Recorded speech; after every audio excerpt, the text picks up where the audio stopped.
Praise the lord. ప్రభువు రక్షకుడైన యేసుక్రీస్తు పరిశుద్ధ నామమునకు మహిమ కలుగును గాక. మీ అందరికీ వందనాలు. ఆ సర్వోన్నతుడు ఈరోజు మనకు అనుగ్రహించే వాక్యం ధ్యానించుకుందామండి. ఈరోజు దేవుడు మనకి ఇస్తున్నటువంటి వాక్యము రోమా పత్రిక 9వ అధ్యాయము 17వ వచనమును ఈరోజు దేవుడు మనకు అనుగ్రహిస్తున్నారు. రోమా పత్రిక 9వ అధ్యాయము 17వ వచనమును దేవుడు ఈరోజు మనకు అనుగ్రహిస్తుండగా ఆ వాక్యము, మరియు లేఖనము పరతో ఇలాగ చెప్పాను, నేను నీ యందు నా బలము చూపుటకును నా నామము భూలోకమందంతటా ప్రచురమగుటకును అందు నిమిత్తమే నిన్ను నియమించి తిని అని ఈ రోజు దేవుడు మనతో మాట్లాడుతున్నారండి. ఈ మాట, నేను నీ యందు నా బలము చూపుటకును నా నామము భూలోకమందంతటా ప్రచురమగుటకును అందు నిమిత్తమే నిన్ను నియమించి తిని అని దేవుడు సెలవిస్తున్నాడండి.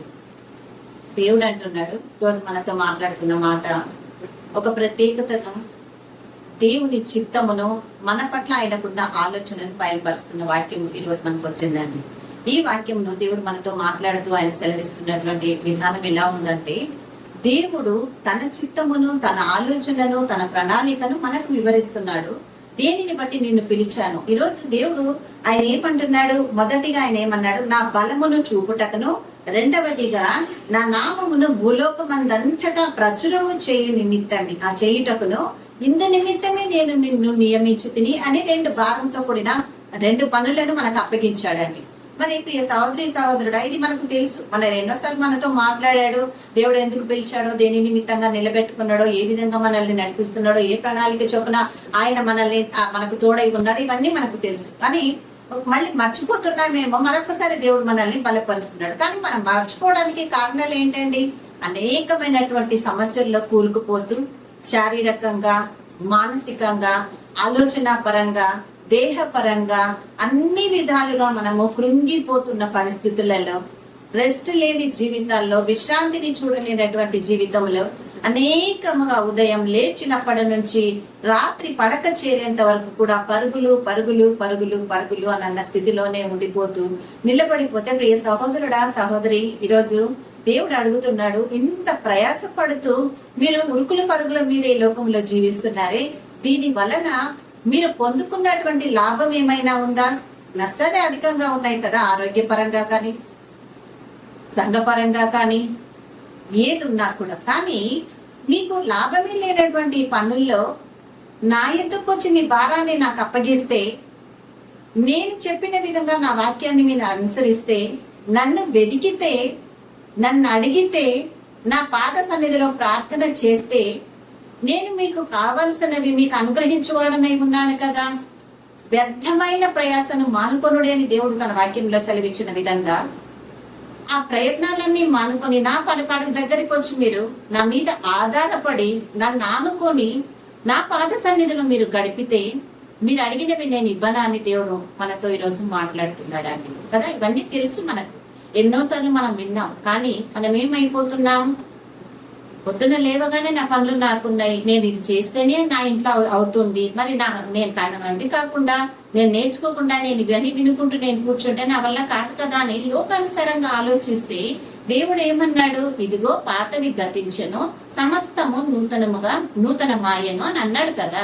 మరి పాత సృష్టిలో ఉండి, పాత ఆలోచనల్లో ఉండి, ఉదయం లేచిన దగ్గర నుంచి నేను పరుగులు పెడతాను, కుటుంబం కొరకు ప్రయాస పడతాను, లేక వేరే విషయాల కొరకు నేను ప్రయాస పడతాను, అది అయిన తర్వాత నేను చూద్దాములే అని దేవుని బిడ్డలైన వాళ్ళ మనం కూడా ఇగ్నోర్ చేస్తే, నిర్లక్ష్యంగా ఉంటే ఎలా ఆయన ఆశీర్వాదాలు పొందుకుంటామండి? దేవుడు ఎంతో చక్కగా మత్తయి సువార్త 11:28 వచనంలో మాట్లాడుతున్నాడు కదా. ఏమంటున్నాడు ఆయన? ప్రయాసపడి భారము మోయుచున్న సమస్త జనులారా నా యొద్దకు రండి, నేను మీకు విశ్రాంతిని ఇస్తాను అని అన్నాడు కదా. ప్రయాసపడి భారమును ఎందుకు మీరు మోస్తున్నారు? నా కాడి సులువైనదని కూడా ఆయనే అంటున్నాడు కదా. మీ భారమును తెచ్చి నాకు ఇచ్చినప్పుడు కదా నేను మీకు విశ్రాంతిని ఇస్తాను. మీ భారమును మీరేం మోసుకుంటూ, ఇది మేమే చేయాలి ప్రభా, మేమే మొయ్యాలి ప్రభా, మేమే ప్రయాసపడాలయ్యా, మేమే కష్టపడాలయ్యా, మా జ్ఞానమే ఇందుకు సరిపోతుంది, మా కష్టమే మాకు సరిపోతుందయ్యా, మా బలమే సరిపోతుందా అయ్యా అని మనము ఒక పరిధిని గీసుకుని అందులో మనం జీవిస్తూ ఉంటే, దేవునికి భారం అప్పగించకుంటే ఎక్కడ నుంచి ఆశీర్వాదం మనం చూస్తామండి. ఇందుక మనం భూమి మీదకి వచ్చింది. ఉదయం నుంచి కష్టపడి రాత్రి దాకా మన ప్రయాసంలో వచ్చిన దినము మొదలుకొని తిరిగి ఆ పరలోక తండ్రి దగ్గర చేరేంత వరకు కూడా ప్రయాసపడితే ఏం సుఖపడి ఏం దేవుని దగ్గర నేర్చుకొని ఏ ధన్యత పొందుకొని మనం ఆయన దగ్గరికి వెళ్ళగలము అన్న ఆలోచన ఎప్పుడైనా కలుగుతుందా అండి మనకు? దేవుడు అదే ఈరోజు మనతో మాట్లాడుతున్నాడు. ఎంత చక్కటి మాట కదా. ఆయన అంటున్నాడు, నీ యందు నా బలమును చూపుటకును నా నామము భూలోకమందంతటా ప్రచురమగుటకును ఇందు నిమిత్తమే నిన్ను నియమించి పిలిచాను అని చెప్పట్లేదండి. ఆల్రెడీ నిన్ను నియమించేశాడు. అంటే నువ్వు అపాయింట్ అయిపోయి ఉన్నావు దేవుని ద్వారా. అంటే ఇప్పటి నుంచి నీ పని ప్రారంభించాల్సిందే. నువ్వు ప్రారంభించినప్పుడు మాత్రమే నీకు జీతం వస్తుంది. అదే నువ్వు కూడా ఆఫీస్లోకి వెళ్ళిపోయి మనకు కూడా పనులు చేసుకుంటూ నేను పని ప్రారంభించాను, నెల రాగానే నాకు జీతం రావాలి అని అంటే మేనేజ్మెంట్ ఒప్పుకుంటారా అండి? కాదు కదా. వాళ్ళు ఇచ్చే జీతానికి తగిన ప్రతిఫలంగా మన పనితనమును వారికి చూపిస్తేనే అందుకు వారు జీతంగా మనకి ఇస్తారు. ఇక్కడ కూడా దేవుడు మనల్ని పిలిచి నా బలమును చూపుటకును ఆ తర్వాత నా నామమును భూలోకమందంతటా ప్రచురము చేయుటకును ఇందు నిమిత్తమే నిన్ను నియమించి తిని అని ఆల్రెడీ మనల్ని దేవుడు ఈ భూమి మీద స్థిరపరిచేశాడండి. ఇప్పుడు మనం ఖచ్చితంగా ఆయన నామాన్ని ప్రచురము చేయాలి, ఆయన బలమును చూపించాలి. ఇది చేసినప్పుడు మాత్రమే ఆ దేవాది దేవుడు కానీ ఆయన నియమించిన నియామకానికి తగిన ప్రతిఫలమును దేవుని యొద్ద నుంచి మనం పొందుకుంటామండి. దేవుడు చెప్పిన పని చేయకుండా దేవుడు ఇచ్చిన ఆజ్ఞ ఆయన పాద సన్నిధిలో ఆయన సహాయంతో నెరవేర్చకుండా ఆయన ముందు ఈ లోకములో ప్రయాసపడుతూ లేచింది మొదలుకొని పడుకుంటే దాకా మన ప్రయాసాన్ని మన కష్టాన్ని మనమే మోసుకుంటూ ఇవన్నీ కాక అడిషనల్ గా లోకానుసారమైన వీళ్ళ మీద వీళ్ళ మీద ఏ కుటుంబాన్ని చిచ్చు పెడదామా, ఏ కుటుంబాన్ని కూలకూడదామా, ఎవరిని నాశనం చేద్దామా, నాలుక ఉంది కదా నోరు ఉంది కదా అని విపరీతమైన మాటలు మాట్లాడి పాపాన్ని మూట కట్టుకుందామా అన్న స్థితిలోనే మనం జీవిస్తే దేనికి తగ్గ జీతం దాన్ని మనం సమకూర్చుకుంటున్నాం. రేపు దానికి తగిన ప్రతిఫలం కూడా దేవుడు ఇచ్చేది మనం అందుకోబోతున్నాం. కాబట్టి దేవుడి పాద సన్నిధిలో ఈరోజు మనం ఎలా ఉన్నామని నేర్చుకుందాం, తెలుసుకుందాం. ఈరోజు దేవుడు ఎందుకు మనల్ని నియమించాడంట? ఆయన బలమును చూపడానికి పిలిచాడు. రెండవదిగా ఆయన నామమును ప్రచురము చేయు నిమిత్తం మనల్ని పిలిచాడు అని అంటున్నాడు.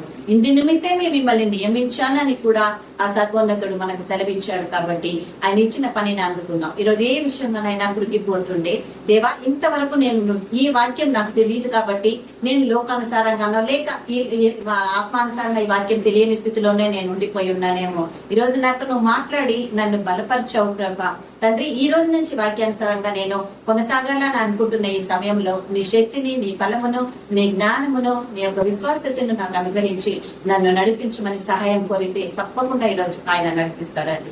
వీటి కృప ఈ వాక్యం ద్వారా దేవుడు మనకందరికీ అనుగ్రహించును గాక. ఆమేన్, ఆమేన్, ఆమేన్. తలలు వంచినట్లయితే ప్రార్థన చేసుకుందాం. హల్లెలూయా, హల్లెలూయా, హల్లెలూయా, హల్లెలూయా. స్తోత్రం, స్తోత్రం, స్తోత్రం, స్తోత్రం దేవా, స్తోత్రం నా యేసయ్యా తండ్రి. మీకే వందనాలు, కృతజ్ఞతలు, స్తుతి స్తోత్రములు. మమ్మల్ని మికిలిగా ప్రేమించి ఆదరించిన గొప్ప దేవా, చక్కటి వాక్యమంతా మీరు మాతో మాట్లాడారు తండ్రి. రోమపత్రికలో ప్రభా అవును నా దేవా యేసయ్యా 17వ వచనములో అయ్యా నా బలమును నేను చూపుటకును నా నామమును ప్రచురము చేయుటకును ఇందు నిమిత్తమే నేను నిన్ను నియమించుకుని అని నీవు సెలవించిన మాట ఈరోజు ఒక్కొక్కరు బాధ్యతగా తీసుకుని ప్రభా ఆత్మమూలముగా తండ్రి నీ సహాయముతో మేము నడవడానికి సహాయం చేయమని ప్రార్థిస్తున్నాము నా యేసయ్యా. దేవానికి వందనాలు. నీ బలమును చూపడానికి నీ నామమును ప్రచురము చేయడానికి మమ్మల్ని నియమించి ఉన్నావు నా దేవా. మేము ఈ 2 పనులు చేస్తేనే మీ యొద్దనున్న ఆశీర్వాదమును జీతముగా అందుకోగలము నా తండ్రి. ఇది వదిలిపెట్టి లోకానుసారముగా దేశ దిమ్మరుల వలె కావలసిన వాటి గురించి మేము పరుగులు పెట్టుకుంటూ లోకానుసారముగా జీవిస్తే ఎప్పుడు కూడా మేము తండ్రి ఆత్మీయ జీవితంలో ఇటు ప్రభ ఈ లోక జీవితంలో కూడా సమృద్ధిని ఆశీర్వాదమును నీ కృపను పొందుకోలేము నా యేసయ్య. కనుక మమ్మల్ని బలపరిచి ముందుకు నడిపించండి నా దేవ. నీకు స్తోత్రములు, వందనాలు ప్రభా. నా తండ్రి ప్రపంచ దేశాల మీదికి మీ హస్తంలో నడిపించండి ప్రభా. శాశ్వతమైన నీ కృపతో ప్రభా అయ్యా నీ శాంతిని సమాధానం మనందరికీ దయచేయమని ప్రార్థిస్తున్నాం. సువార్థికులను ప్రభా మరి తండ్రి సంఘనైనా కాపరులను జ్ఞాపకం చేసుకోనండి ప్రభా. సేవకులను జ్ఞాపకం చేసుకోనండి. వారి పరిచర్యలను మీరు ఆశీర్వదించండి. ఇంకా విస్తారముగా మూలలకు నీ సువార్త వెళ్ళడానికి సహాయం చేయమని ప్రార్థిస్తున్నాం నా దేవా. నీకు వందనాలు. వివాహము కాని బిడ్డల కొరకు నాయన ప్రార్థిస్తుండగా వివాహ ద్వారములు తెరవమని ప్రార్థిస్తున్నాను నా యేసయ్యా. అయ్యా నీకు వందనాలు. ఏ బిడ్డలకైతే సంతానం లేదు అందలార్చి నీ ముందు బలపెడుతున్నారు వారికి సంతాన భాగ్యంలో దయచేయండి అయ్యా. నా దేవ గర్భఫలము యెహోవా అనుగ్రహించి బహుమానమని నీవు సెలవిచ్చినట్టుగా నీ బహుమానం బిడ్డ గర్భఫలము లేని వారు అనుకోవడానికి సహాయం చేయమని ప్రార్థిస్తున్నాను నా తండ్రి. నా దేవ నీకు వందనాలు. ఈ రోజు ఏ బిడ్డలైతే జన్మదినాన్ని జరుపుకుంటున్నారో, ఎవరైతే వివాహ దినాన్ని జరుపుకుంటున్నారో వారికి అందరికీ కూడా దీర్ఘాయుష్నిచ్చి మిమ్మల్ని ఆదరించి మీరే ముందుకు నడిపించమని సర్వోన్నతమైన మిమ్మల్ని మాత్రమే హెచ్చించి మమ్మల్ని మేము తగ్గించుకుంటూ యేసుక్రీస్తు అతి శ్రేష్టమైన నామం మా ఈ ప్రార్థన అంతా నీ ఆశీర్వాదములు అడిగి పొంది ఉన్నాము మా తండ్రి. ఆమేన్ ఆమేన్ ఆమేన్ హల్లెలూయా. అందరికీ ప్రైజ్లాడండి. ఈ రోజు ఈ వాక్యం ద్వారా మేము ఆదరించబడి ఉన్నాము. ఇది అనేకుల దాకా వెళితే బాగుంటుందని ఆశ కలిగి ఉన్న ప్రియ దేవుని బిడ్డ, ఈ రోజు ఈ వాక్యాన్ని అనేకులకు షేర్ చేయమని కోరుకుంటున్నాను. మరి ముఖ్యంగా ఈ ఛానల్ ను కూడా సబ్స్క్రైబ్ చేసుకుని అనేకుల ఎద్దకు ఈ వాక్యం చేరడానికి మీ వంతుగా మీరు కూడా దేవుని ఆశీర్వాదం అందుకోవాలని కోరుకుంటూ అందరికీ ప్రైజ్లాడు.